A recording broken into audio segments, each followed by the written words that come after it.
Hello, fellow classmates, and Mr. Sandor. I hope you had a great lunch. Today, we have two special guests who will be discussing about the impact of gas in World War I. World War I lasted from 1914 to 1918. 2018, this year, is the 100th anniversary of the official end of World War I. One of the reasons why World War I is significant is because many new weapons were introduced in this war, one of which was chemical weapons, most commonly known as poison gas. April 22nd, 1915, German forces shocked Allied soldiers by firing over 150 tons of lethal chlorine gas at Ypres, Belgium. After this event, both sides developed more and more lethal chlorine gas and more defense against these gases, hence gas masks. The creation of these poison gases has had a strong impact on World War I and many other future conflicts. However, our two guests today have different perspectives on the magnitude of the impact of gas in World War I. Please welcome Dr. Rostanio, PhD in study of history and conflicts of World War I. Thanks for having me. Thank you. Oh, also welcome Justin Liu, current student at Langar College, College of Higher Learning. What are you studying again? The causes of war in World War One. Oh, nice to meet you, Justin Liu. Have a seat, have a seat. Okay, so Dr. Rostanio, what is your opinion about the impact of gas in World War One? Poison gas affected over 1 million people during World War I, and it still affects us today in modern conflicts and the way they're played out. Okay, how about Justin? Justin, what's your point of view about gas in World War One? On the whole, poison gas had a relatively small impact on the war, and it served more as a threat than a weapon. I see. So you two have a different opinion on this issue. Let's get to the facts. What were the casualties?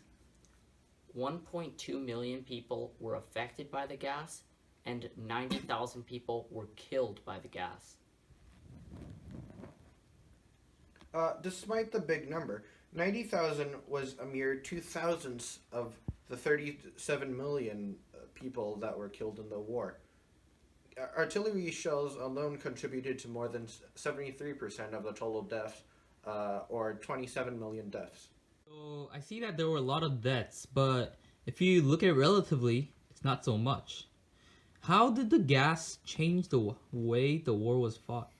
Poison gas could deal damage to massive areas and open up gaps in the front lines of enemy's troops, which was crucial in trench warfare. However, artillery shells would do the same and was lethal to all those hit. Poison gas, despite its name, had actually a really low death rate. Also, it was more accurate to shoot and decrease the number of citizen deaths.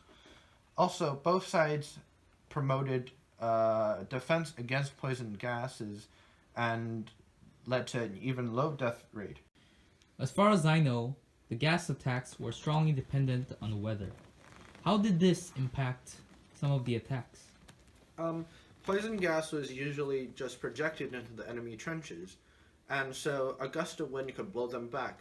So poison gas basically served as a huge variable that could potentially harm you or your enemies. But later on, they made gas artillery shells that could be fired with precision into enemy trenches and deal damage at long ranges effectively. So I can see that the impact of gas in World War I is debatable. Let's look at a bit about future conflicts. Were there any gas attacks after World War I? Yes, there was one in 1988 and more recently in 2018, which makes the threat of gas attacks still relevant. On April 14, 2018, the government of Syria deployed a series of chemical agents containing fluorine and a nerve chemical agent that basically suffocated the victims and burned out their nerve systems.